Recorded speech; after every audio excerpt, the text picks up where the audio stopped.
I'm Rebecca Wilson, 34, reviewing contracts for a multi-million-dollar merger when my phone vibrates. Dad's text glares up at me. Don't come to the family reunion. We're cutting ties. 20 years of conditional love distilled into 14 words. My finger hovers over the screen before typing a single word. Understood. The client across from me has no idea that behind my professional smile, I've just made the decision to remove my name from my father's $1.5 million business loan. Before I tell you what happened when I removed my name from that loan, drop a comment letting me know where you're watching from. And hit subscribe if you've ever had to stand up to family who took you for granted. Growing up in Beacon Hill, Boston's most prestigious neighborhood, should have been idyllic. Our four-story brownstone, with its polished brass fixtures and immaculate garden, was featured in architectural magazines. To outsiders, the Wilson family epitomized success. My father, Harold Wilson, built his commercial real estate empire from scratch. And my mother, Diana, orchestrated our social calendar with military precision. Every event calculated to elevate our family's standing among Boston's elite. From the earliest age I can remember, there were rules. Not just normal household rules, unspoken ones about maintaining appearances. Rebecca, fix your posture, my mother would whisper at charity galas. Rebecca, your grades are excellent, but Thomas has been accepted to the debate team, my father would say, somehow making my 4.0 GPA feel insufficient compared to my brother's extracurriculars. Thomas was 3 years older and groomed from birth to inherit Wilson Properties. He had my father's confidence and my mother's social grace. I had neither. I was too bookish, too serious, too concerned with fairness rather than advantage. That's not how the real world works, Rebecca, became my father's refrain whenever I questioned why things couldn't be more equitable. When I was 12, I won a statewide essay contest. The local newspaper wanted to interview me. My mother scheduled a hair appointment for that exact time. The Wilson family presents as a unit, she explained while brushing my hair with strokes too firm to be affectionate. Your accomplishment reflects on all of us, and we must look appropriate. The reporter took our family photo with Thomas front and center, despite it being my achievement. College applications arrived, and I set my sights on Yale Law School. Harvard Business School would keep you closer to home, my father suggested, though we all knew he meant closer to the family business. When Yale accepted me with a partial scholarship, my parents' response was telling. We'll cover the rest, my father said. But we expect you to bring that education back to Wilson Properties. I didn't. I worked 3 campus jobs to pay my own way. During holidays, the dinner table became a battlefield of passive-aggressive comments. Thomas closed the Henderson deal today, my father would announce, followed by, Rebecca, pass the potatoes. My academic achievements became footnotes in family conversations. After graduation, Thomas stepped seamlessly into his VP role at Wilson Properties, while I accepted a position at Caldwell and Burke, a prestigious corporate law firm in Chicago. My parents attended my law school graduation but left early to attend a networking event for Thomas. Chicago is so far away, my mother complained when I shared my job offer. There are excellent firms in Boston. This is the opportunity I've worked for, I explained. Your brother is working for what really matters, family, my father countered. Distance provided perspective. In Chicago, I built a life defined by my own standards. My apartment wasn't as grand as my childhood home, but it was mine. My colleagues respected me for my work, not my last name. For the first time, I could breathe. Then I met Marcus Johnson at a charity fundraiser. He taught English at a public high school and volunteered with first-generation college applicants. His laugh was genuine. His ambitions admirable, though modest by Wilson standards.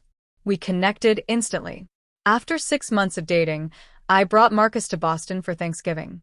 The disaster began the moment we arrived. A teacher, my mother repeated when Marcus excused himself to take a call from a worried student. Rebecca, you could have your pick of suitable partners. Why choose someone so limited? He's not limited, Mother. He's changing lives. At what salary? My father interjected. How will he contribute to your future? Not everything is about money, I argued. My father's laugh was dismissive. says someone who's never had to worry about it. The irony that I'd been paying my own way since college seemed lost on him. Throughout dinner, my parents directed conversation toward Thomas and his new girlfriend, Caroline, daughter of Massachusetts State Senator James Bradford.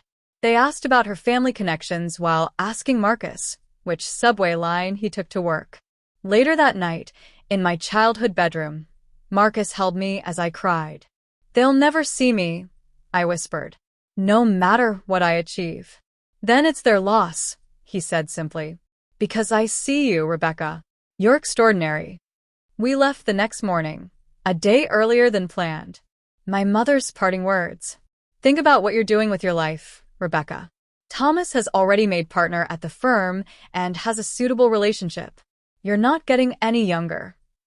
Back in Chicago, I threw myself into my work. Making senior associate faster than anyone in my firm's history felt good, but the achievement hollowed when I called my parents to share the news. "That's nice, dear," my mother said. "Did you hear? Thomas and Caroline are engaged. The wedding will be at the Bradford estate next summer." 3 years ago, my father called asking for a small favor. Wilson Properties was expanding and they needed a $1.5 million loan for a new development. The banks want additional security. Your credit score is excellent. And as family, we need you to co-sign. Against my better judgment and Marcus' concerned advice, I agreed. Family helps family, my father said. The irony of his selective application of this principle was entirely lost on him.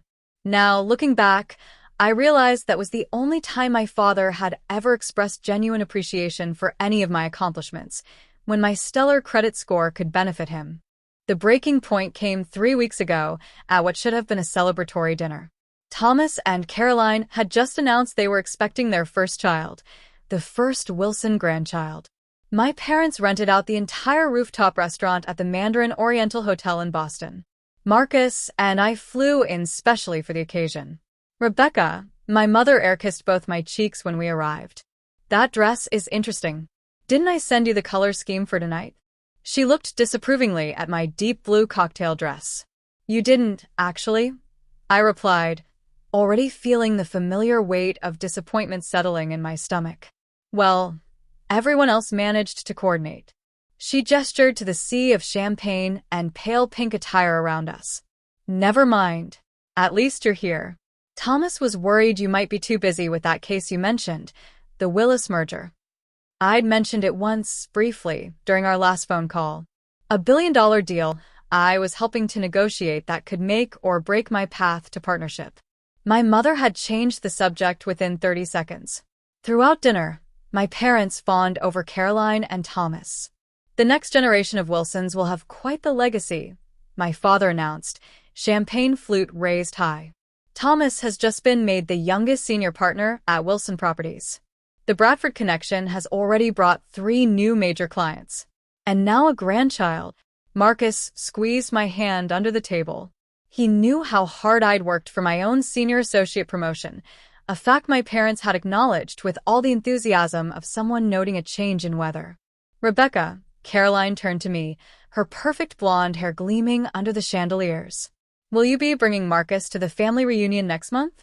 Mother's arranged for a feature in Boston Magazine. 3 generations of Boston's elite families. I blinked in confusion. Family reunion? I haven't heard anything about it. A moment of awkward silence descended on the table. "Didn't we mention it?" My mother's voice carried the practiced nonchalance I recognized from childhood, used when covering something uncomfortable. "It must have slipped my mind. It's at the Cape House, 4th of July weekend, 3 weeks from now." No. "You definitely didn't mention it." I looked at my father, who suddenly became very interested in his lobster. Later that night, I overheard my parents talking with Thomas and Caroline in the hotel lobby while Marcus was getting our coats. "We thought it best not to have Rebecca and her teacher at the reunion," my father was saying. "The Bradfords are bringing the governor, and the Merrick son from Goldman Sachs is attending. It needs to be the right atmosphere." "But she's family," Thomas said, surprising me. "Shouldn't she be there?" "Your sister has chosen a different path," my mother replied. "We support her, of course.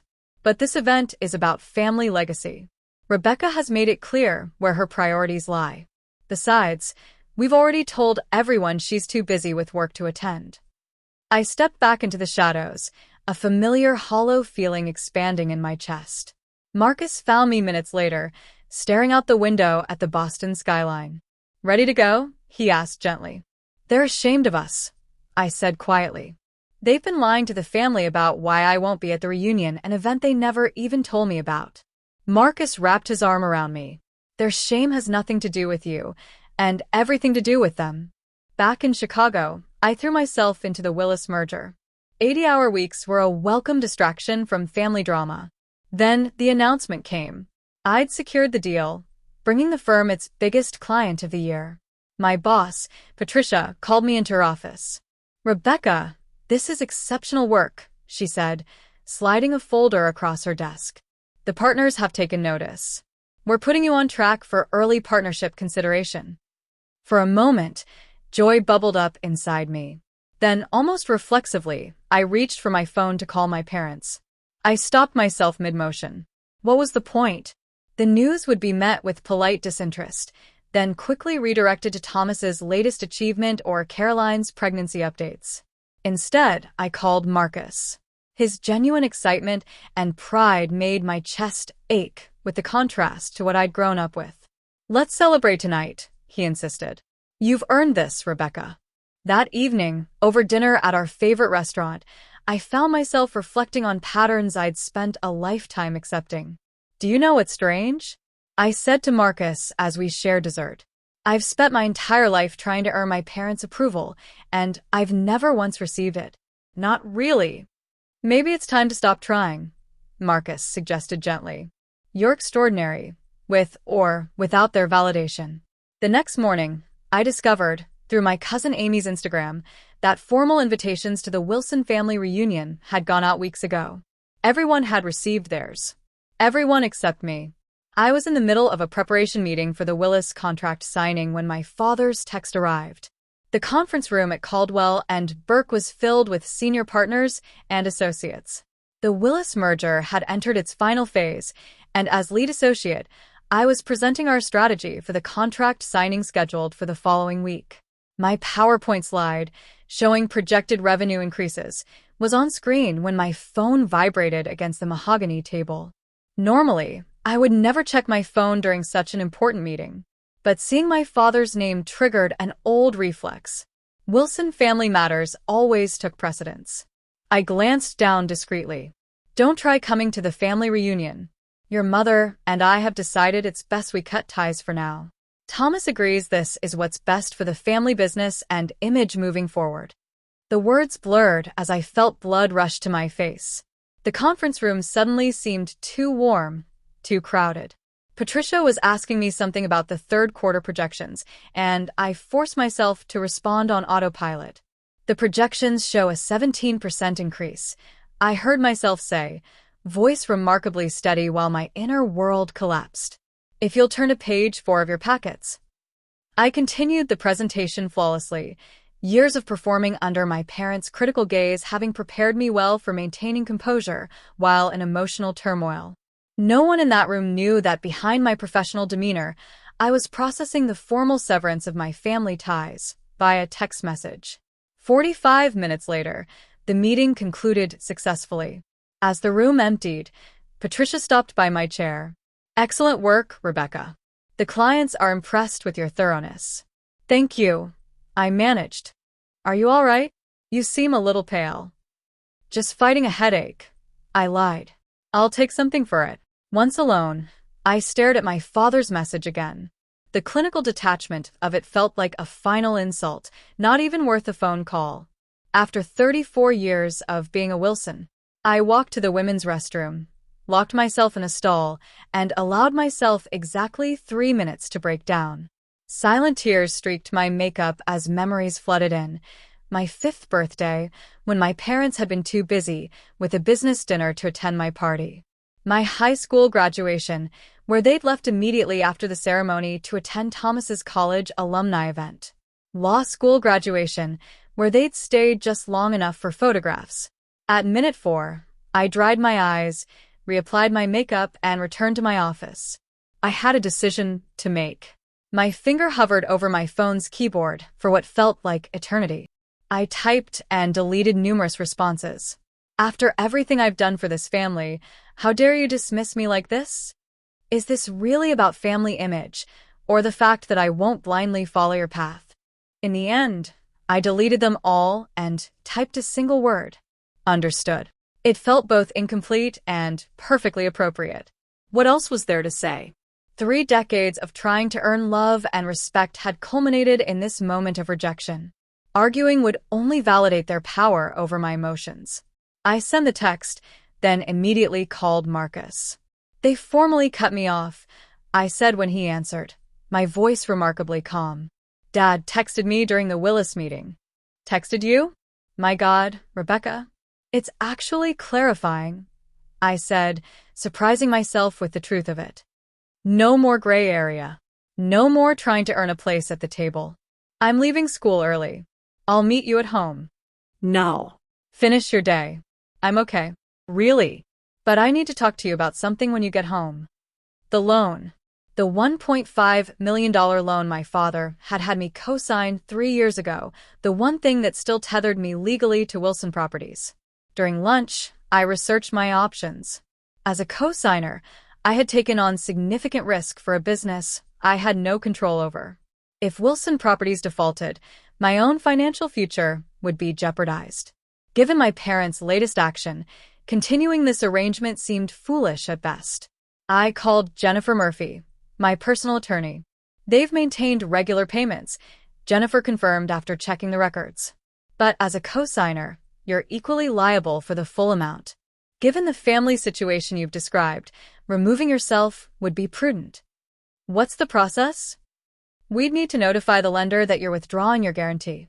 Your father would need to either pay off the loan, refinance without your name, or provide alternative collateral. And if he refuses? He wouldn't have much choice. But it would likely create significant issues for Wilson Properties. I thought about my father's text. About 3 decades of conditional love and subtle rejection. About Marcus waiting at home, who loved me without qualification or expectation. Draft the paperwork, I said finally. I'll sign it tomorrow. That evening, Marcus listened as I explained the situation. Are you sure about this? He asked. It's a major step. They've already cut ties, I said. I'm just making it official on my end too. They might see it as retaliation. I see it as self-preservation. Why should I remain financially entangled with people who want nothing to do with me, who are ashamed to have me at family events? Marcus nodded slowly. Then I support you completely. That night, I slept better than I had in years. The decision, once made, brought unexpected peace. I'd spent a lifetime trying to earn my place in a family that had already decided my worth. Finally releasing that burden felt like setting down a heavy weight I'd carried so long. I'd forgotten it was there.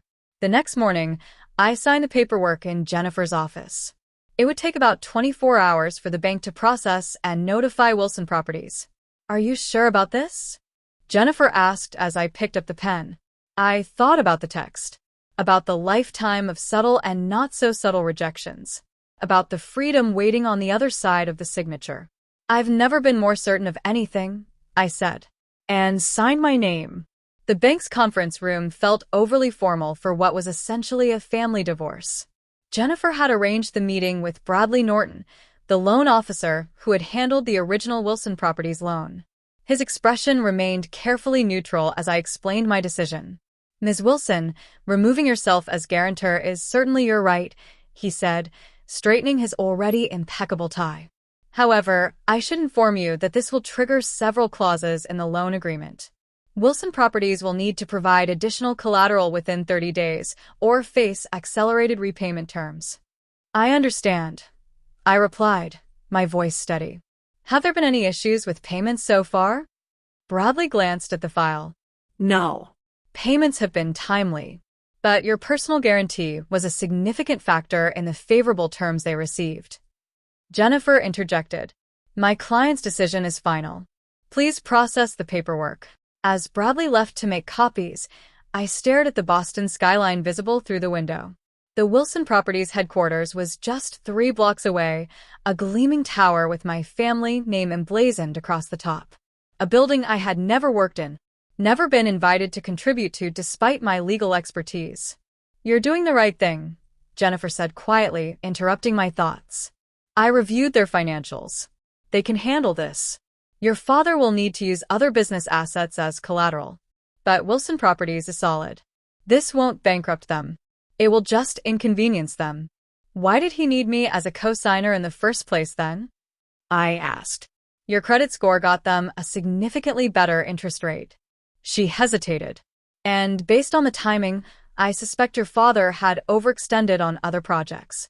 Your guarantee let him avoid having to disclose certain other liabilities to the bank. The revelation shouldn't have hurt after everything else. But it did. I hadn't been needed as family. I'd been used as a financial tool." Bradley returned with the documents. I read each page carefully, my legal training ensuring I understood every clause. When I reached the final page, I paused, pen hovering above the signature line. A memory surfaced, my father's office 3 years ago. The heavy fountain pen he'd handed me to sign the original loan documents. "Just a formality, Rebecca," he'd said dismissively. "Family helps family. Though if you'd joined the company as we wanted, this wouldn't be necessary." Even his request for help had come with criticism. I signed my name with decisive strokes, then handed the document back to Bradley. "The bank will process this immediately," he said. "Wilson Properties will be notified by tomorrow morning." "Thank you," I replied, standing to leave. Jennifer gathered her briefcase, and we walked out together. In the elevator, I felt a curious lightness. Is it strange that this feels more final than my father's text? I asked Jennifer. "Not at all. You've taken back your power. That's significant." Back at my office, I immerse myself in work. The Willis merger needed my full attention, and focusing on it provided welcome distraction from wondering how my family would react.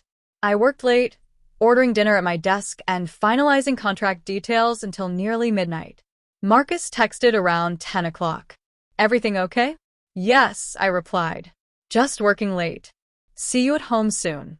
When I finally left the office, Chicago's nighttime skyline glittered against the dark. I paused on the sidewalk, looking up at the stars, barely visible through the city lights. For the first time in my adult life, I was truly independent, professionally successful, and completely untethered from family obligation. The sensation was terrifying and exhilarating in equal measure. At home, Marcus had waited up, a glass of wine ready for me. "How are you feeling?" he asked as I slipped off my heels. "Lighter," I admitted, "and a little scared." "They'll find out tomorrow. Whatever happens, we'll handle it together." I fell asleep in his arms, my dreams, for once, unburdened by family expectations. The notification would reach my father's desk first thing in the morning, 9 a.m. Eastern Time, 8 a.m. in Chicago. I had set my morning accordingly, ensuring I would be in meetings with clients when the inevitable fallout began. At 7:30 a.m., I was already at my desk reviewing documents when my phone rang, Thomas's number. I sent it to voicemail. At 7:45, my mother called. Then my father. I silenced my phone and headed into my first meeting. By noon, Chicago time, I had 17 missed calls. By lunchtime, my phone had become a battlefield of notifications, 28 missed calls, 43 text messages, and 17 voicemails. My father, mother, Thomas, and several numbers I didn't recognize had been trying to reach me nonstop since 9:17 a.m. Eastern Time, precisely when the bank must have notified them of my withdrawal from a loan. I listened to the first voicemail during my lunch break. "Rebecca," my father's voice was controlled, but tight with fury. "Call me immediately. What you've done is completely unacceptable. This jeopardizes everything we've built." The second, from my mother. "Rebecca, what were you thinking? Your father is beside himself. The bank is demanding additional collateral by the end of the month. You need to fix this immediately." The third, from Thomas. "Becca, what the hell? Dad's going ballistic. Call me back." The fourth, from an unfamiliar number. Ms. Wilson, this is Edward Pennington, accountant for Wilson Properties. This is regarding an urgent financial matter. Please return my call as soon as possible. I set my phone down and continued eating my salad. A strange calm settling over me. For the first time in my life, a Wilson family crisis wasn't my crisis. I had removed myself not just from the loan, but from the obligation to manage their emotions and expectations. My assistant, Kelsey, knocked on my office door. Rebecca, there's a call for you online too. The man says he's your father's attorney, and it's extremely urgent. Take a message, please. I have the Willis contract review in 15 minutes. Kelsey hesitated. He was very insistent. I'm sure he was. But I'm more concerned with our actual clients right now. The afternoon proceeded with more calls, all sent to voicemail. Around 3 o'clock, my colleague Alicia stopped by my office. There are 2 people in reception asking for you, she said carefully. An older couple. They seem agitated. My stomach dropped. My parents. Want me to tell them you're in meetings all afternoon? Because you actually are? I considered for a moment. No. Tell security to escort them out. They don't have an appointment, and I have nothing to say to them right now. Alicia raised an eyebrow but nodded. You got it. 20 minutes later, she returned. Well, that was dramatic. Your father threatened to call the managing partner. Security had to physically block him from the elevators. I felt a flash of embarrassment. Then anger. I'm sorry they put you in that position. Don't apologize. Whatever's happening, you're handling it like a boss. She paused. If you need anything. Thanks, Alicia. By 5 o'clock, my father had indeed called the managing partner, who summoned me to his office.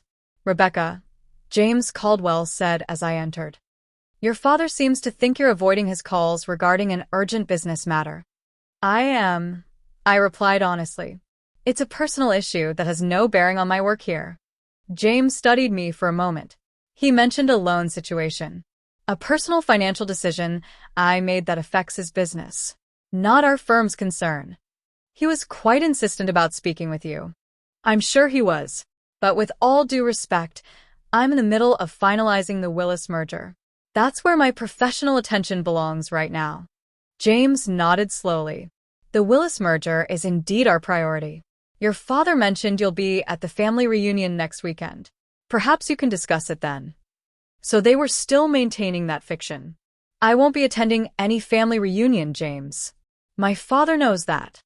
Something in my tone must have conveyed the finality of the situation because James simply nodded. I see. Well, your work here is exemplary, Rebecca. That's what matters to this firm. Thank you. As I left his office, my phone vibrated again. Thomas. This time, I answered. What the actual hell, Rebecca? He demanded, without preamble. Do you have any idea what you've done? I removed my name from a loan I should never have been asked to co-sign in the first place, I replied calmly, after being informed via text that I'm no longer welcome in the family. That's not, Thomas began, then stopped. Dad didn't mean. Yes, he did. You know he did. You apparently agreed with him, according to his text. Silence on the line. Then, I never said that. It doesn't matter, Thomas. This isn't about the reunion anymore. This is about 34 years of being treated as an afterthought unless my credit score was needed. The bank is demanding $2 million in additional collateral by month end, Thomas said, his voice tight. Dad's having to liquidate investments at a loss to cover it. That sounds like a business problem for Wilson Properties to solve, I replied. I'm no longer involved. Remember? Rebecca, this is vindictive. No, Thomas.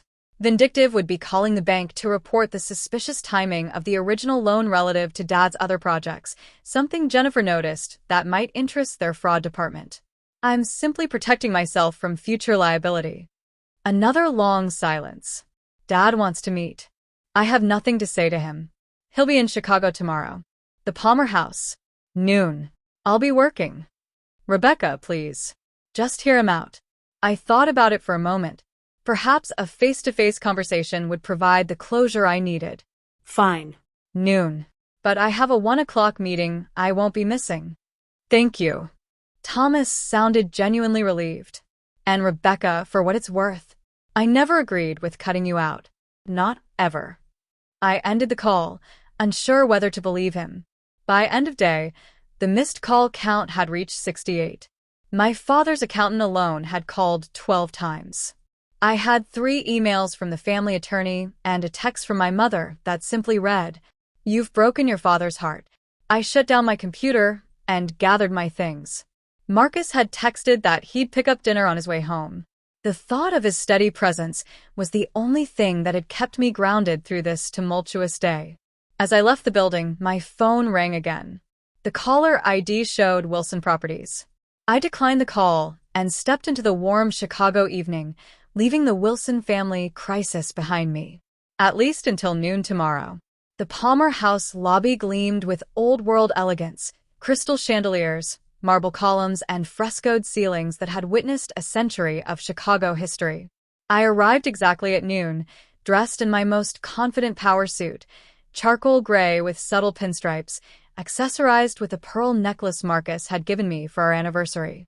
My father and mother were already seated in the corner of the lobby lounge, my father checking his watch impatiently.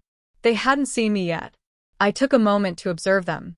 They looked smaller somehow, less intimidating than the towering figures of my childhood. My father's hair had more gray than I remembered. My mother's posture was just slightly stooped. I approached their table. "Hello." They looked up, my mother's face immediately arranging itself into the society smile I knew so well, my father remaining impassive. "Rebecca, darling." My mother reached for my hand. I allowed the contact briefly before sitting down. "I can only stay 45 minutes, I said. "I have a client meeting at 1. My father's jaw tightened. "This family emergency takes precedence over any meeting." "Not for me," I replied evenly. "What did you want to discuss?" A waiter approached. My father ordered coffee for himself and tea for my mother, without consulting her. I requested sparkling water. "You've put us in an impossible position," my father began once the waiter left. "The bank is demanding additional collateral we don't have liquid access to right now. We're having to sell off assets at a significant loss." "That's unfortunate," I said. "But it's a business problem, with business solutions. You have multiple properties that could serve as collateral. Properties that are already leveraged for other projects," he said. His voice rose slightly before he caught himself, glancing around at nearby tables. "Rebecca, this is vindictive and childish." "Harold," my mother touched his arm. "Let's stay calm." She turned to me, her voice softening into the persuasive tone she used for difficult donors at charity functions. "Rebecca, sweetheart, we understand you were hurt by your father's message. It was poorly worded, sent in a moment of frustration. Of course, we don't want to cut ties." "Really?" I kept my voice level. "Because don't try coming to the family reunion. Your mother and I have decided it's best we cut ties for now." Thomas agrees. Seems pretty unambiguous. My mother's eyes widened slightly, darting to my father. "That's not exactly." "It was direct and to the point," my father interrupted. "We've been dancing around this issue for years. Your lifestyle choices and career path are your business. But they don't align with the Wilson family image we're cultivating." "Harold." My mother looked genuinely shocked. "It's time for honesty, Diana," he said firmly. "Rebecca has never fit the mold. Her relationship with that teacher, her insistence on corporate law instead of the family business, her constant questioning of how we do things. It's been a distraction we can't afford right now. Not with the Bradford connection and the governor taking an interest in our developments." The brutal honesty was actually refreshing after years of veiled criticism and passive-aggressive comments. "So, I'm bad for the brand," I said. "That's been clear for years. Why the loan then? Why involve me financially if I'm such a liability?" A flicker of discomfort crossed my father's face. "That was a practical business decision. Your credit rating got us favorable terms, which you're now losing because you decided to cut me out via text message. We could have discussed the family separation more gradually if you hadn't reacted so impulsively," my father countered. Impulsively, I laughed, the sound harsh even to my own ears. I've spent 34 years trying to earn your approval. There was nothing impulsive about my decision. Rebecca, my mother leaned forward. You know we love you. We've always supported you. Have you? When? When you scheduled over my awards ceremony at 12. When you left my law school graduation early for Thomas's alumni event. When you dismissed Marcus because he's just a teacher. When you lied to the family about why I wasn't invited to the reunion. My mother flinched. My father's face hardened. We gave you every advantage, he said coldly. The best schools, connections, opportunities most people would kill for. You gave me things, I corrected. Not love. Not acceptance. Not respect. The waiter returned with our drinks. We sat in tense silence until he left. What will it take? My father finally asked, his voice businesslike. To get you to reinstate your guarantee on the loan? It's not happening, I said simply. I've removed myself from financial entanglement with Wilson Properties. And that's final. My father's face flushed with anger. You would jeopardize this family's legacy out of spite? No. Out of self-preservation. And the family legacy will survive. Wilson Properties is fundamentally sound. Jennifer confirmed that. This is an inconvenience, not a disaster. Jennifer? My father's eyebrows shot up. You discussed our private business with an outside attorney? My attorney, who discovered something interesting about the timing of that loan, by the way. How it coincided with certain other financial commitments you'd made that weren't disclosed to the bank. My father's face went pale. My mother looked between us in confusion. Harold, what is she talking about? Before he could answer, Thomas appeared at our table, looking harried. Sorry I'm late. Traffic from the airport was brutal. Thomas. My mother seemed genuinely surprised. She turned to my father. You didn't mention Thomas was joining us. Something clicked into place. He didn't know, I realized. You didn't tell Mother that Thomas was coming because you didn't invite him. He invited himself. I turned to my brother. Why are you here, Thomas? Thomas glanced at our father, whose expression had turned stormy. Because this has gone far enough. The family's fracturing based on lies and manipulations. He sat down heavily beside me. Rebecca, Dad never consulted me about cutting you out. I found out when you did, when Mother mentioned your text response at dinner. Don't be dramatic, Thomas. Our father said dismissively. We discussed the reunion guest list extensively. We discussed keeping the focus on family legacy and the Bradford connection, Thomas corrected. You never mentioned explicitly uninviting Rebecca. It was implied. Our father insisted. No. It wasn't.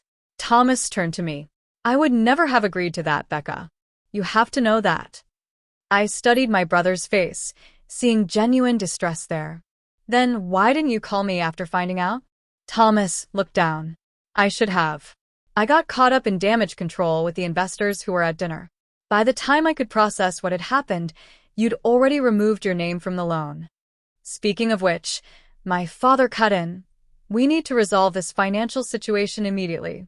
Rebecca, reinstate your guarantee, and we can discuss family matters later. Thomas shook his head. That's not why I'm here, Dad. I'm here because it's time for truth. Rebecca deserves that much. Thomas. My father's voice held a warning. Thomas ignored it. Rebecca, there's something you need to know about that loan. Dad didn't just use your credit score for better terms. 3 years ago, Wilson Properties was overextended. Way overextended. Thomas, that's enough, my father snapped. No, it's not, Thomas continued. The Harborview project was in trouble. Cost overruns, permit issues, environmental complications. The banks were getting nervous. Dad needed your guarantee because, without it, we might have faced bankruptcy. My mother gasped. Harold, is this true? My father's face had turned an alarming shade of red. Business has its ups and downs. I handled it as I always do. You handled it by using Rebecca, Thomas said. The sister you've consistently sidelined, unless you needed something from her. I sat in stunned silence, processing this revelation.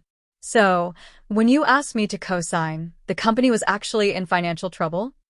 Temporary cash flow issues, my father dismissed. Every business faces them. Serious enough that you needed my guarantee to avoid bankruptcy, I pressed. Which I would have told you about if you'd ever shown any genuine interest in the family business. My father exploded. But no, you were too busy building your separate life, judging our values, bringing home inappropriate partners. Harold, my mother interrupted, looking genuinely horrified. Thomas leaned forward. Dad, stop. This is exactly the problem. You only value Rebecca when she's useful to you. The rest of the time, you criticize and exclude her. My father stood abruptly. I don't have to listen to this. Rebecca, you have 24 hours to reinstate your guarantee, or I'll have our attorneys examine every legal option for the damage you've caused. Sit down. Dad, Thomas said quietly, there's more. Something in his tone made my father hesitate. What do you mean, more? I asked Thomas. Thomas took a deep breath. After discovering what Dad had done with the loan, I had our new financial officer review all the paperwork. Rebecca, your signature appears on 2 other loan documents. Equipment financing from 2020 and a line of credit from 2021. That's impossible, I said immediately. I never signed anything else. Thomas pulled documents from his briefcase, sliding them across the table. These copies say otherwise. I stared at the signature lines. The handwriting resembled mine, but with subtle differences I could immediately recognize as forgeries. I never signed these, I said, looking up at my father. You forged my signature? My father wouldn't meet my eyes. My mother had gone completely white. Harold, tell me you didn't, she whispered. It was necessary for the business, he said stiffly. Temporary measures during COVID uncertainties. Everything's been paid on time. It's fraud, I said, my legal mind automatically cataloging the potential consequences. Criminal fraud. Which is why, Thomas continued, removing your name from the current loan was actually the right move. I've already spoken to our attorneys about quietly resolving the other 2 situations without involving authorities. My father glared at Thomas. You went behind my back. I did what was right, Thomas replied firmly. Something I should have done years ago, where Rebecca is concerned. I looked at my brother, seeing him in a new light. Why are you doing this, Thomas? Taking my side now. Thomas was quiet for a moment. Because I've been complicit in how this family has treated you. I accepted the favoritism because it benefited me. I stayed silent when I should have spoken up. He met my eyes directly. Caroline's pregnancy made me think about what kind of family legacy I actually want to build. Not this. Not what Dad's created. My father stood again, this time grabbing his coat. This meeting is over. Rebecca, reinstate the loan guarantee or face the consequences. Thomas, we'll discuss your betrayal back in Boston. My mother rose uncertainly. Harold, perhaps we should. Now, Diana. My mother gave me a conflicted look before following my father. As they walked away, I noticed for the first time how my father's commanding presence had diminished. He looked older, smaller, just a man whose manipulation had finally caught up with him. Thomas and I sat in silence for a moment. I'm sorry, he finally said. For everything. For not being the brother you deserved. I studied him. This sibling I'd always seen as an extension of my father. Why now, Thomas? Really? Becoming a father changes your perspective, he said quietly. Makes you think about what you're passing down. I don't want my child growing up in a family built on manipulation and conditional love. He hesitated. And I miss my sister. For the first time in years, I felt a genuine connection with my brother. I missed you too. My phone alarm chimed, 15 minutes until my meeting. I gathered my purse, processing everything I'd learned. What will you do? Thomas asked. About the loan? Nothing. It stays as is. About the forgeries, I'll have Jennifer review everything before deciding. I stood up. And about family? I'm not sure yet. Thomas nodded. That's fair. More than fair, considering. As I walked away, I felt strangely light. The confrontation had gone nothing like I'd expected, but somehow, everything had been clarified. The Wilson family business, like the Wilson family itself, had been built on appearances that masked a more complicated reality. For the first time, I was glad to be on the outside of it. 3 months after that fateful meeting at the Palmer House, I stood in my Chicago apartment, watching the sunset paint the skyline in shades of gold and pink. My life had transformed in ways I couldn't have anticipated when I'd first received my father's text. The immediate aftermath had been chaotic. My father had indeed pursued legal options, only to retreat quickly when his attorneys realized the implications of the forged documents Thomas had discovered. Wilson Properties had secured alternative financing, absorbing the higher interest rate as the cost of doing business without my credit score. My mother had called a week after our confrontation, her voice lacking its usual polish. "Rebecca," she'd said hesitantly, "I want you to know I had no idea about the loans. About any of it." "I believe you," I'd replied. And I did. My mother had always been so focused on social appearances that the financial machinations would have been invisible to her. "Your father and I," she'd paused, "we're taking some time apart. I'm staying with my sister in Connecticut." That had surprised me. In all my childhood, I'd never seen my mother contradict my father, let alone leave him, even temporarily. "I'm sorry," I'd said, meaning it. Don't be. "It's overdue." She'd sighed. "I've been thinking about what you said. About supporting you. You were right. We didn't. I didn't. I was so focused on maintaining our social position that I never saw what it cost you." It wasn't an apology exactly, but it was more self-awareness than I'd ever heard from her. Thomas had called regularly since then. Our conversations were tentative at first, decades of family dynamics not easily undone. But gradually, we'd begun building a relationship independent of our parents. He and Caroline had invited Marcus and me to dinner when they visited Chicago last month, a surprisingly enjoyable evening. "Caroline thinks you're brilliant," he told me later. "Says I'm lucky to have such a formidable sister." Professionally, things had accelerated rapidly. The Willis merger had been a resounding success, and Patricia had formally recommended me for early partnership consideration.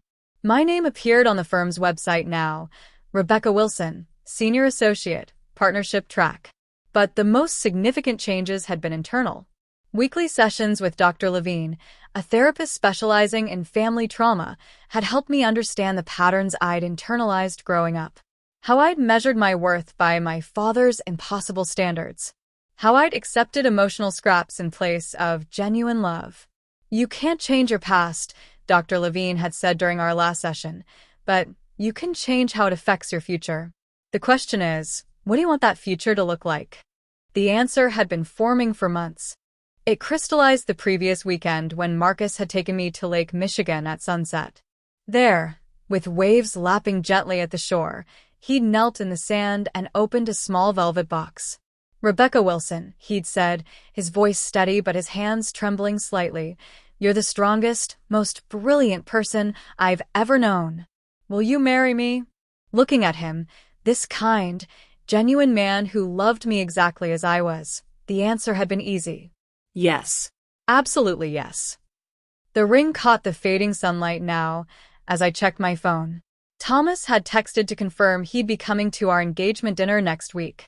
My mother had sent flowers when I'd called with the news, along with a note saying she'd love to attend if I wanted her there. My father remained silent, but that was its own kind of peace. My doorbell rang, pulling me from my thoughts. Marcus was back from grocery shopping, planning to cook his famous risotto to celebrate my news. "Hey," he smiled as I opened the door, grocery bags in his arms. "You look thoughtful." "Just reflecting," I said, taking a bag from him. "It's been quite a year." "Regrets?" he asked, setting the bags on the counter. I considered the question seriously. The family rupture had been painful. The revelation, shocking. But standing in my own home, with my chosen partner, building a life on my own terms, there was a freedom in it I'd never known before. "No," I said finally. "No regrets. Just clarity." Later that evening, as we sat on the balcony with wine glasses in hand, Marcus asked, "Have you thought about inviting your father to the wedding?" I looked out at the city lights, considering. I'm not sure yet. Part of me wants to extend the olive branch. Another part wonders if that's just falling back into old patterns. Whatever you decide, I support you, Marcus said simply. Your family is whoever you want it to be now. The truth of that statement settled over me like a warm blanket. Family wasn't defined by DNA or last names. It was built through love, respect, and mutual support, things I'd found with Marcus, with friends like Alicia, even in the newly forming relationship with Thomas. The realization brought peace. Whatever happened with my parents moving forward, I was no longer that desperate to please daughter measuring her worth by their approval. I was Rebecca Wilson, soon-to-be partner, soon-to-be married, author of my own story. As I sit here sharing this journey with you, I want to ask, have you ever had to walk away from something familiar to find yourself? Did you discover, as I did, that sometimes the hardest choices lead to the greatest freedom? Drop your thoughts in the comments below. And if this story resonated with you, please like, subscribe, and share it with someone who might need to hear that standing up for yourself isn't selfish, it's necessary. Thank you for listening to my story. And remember, your worth isn't determined by those who couldn't see it, but by the courage you find to honor it yourself.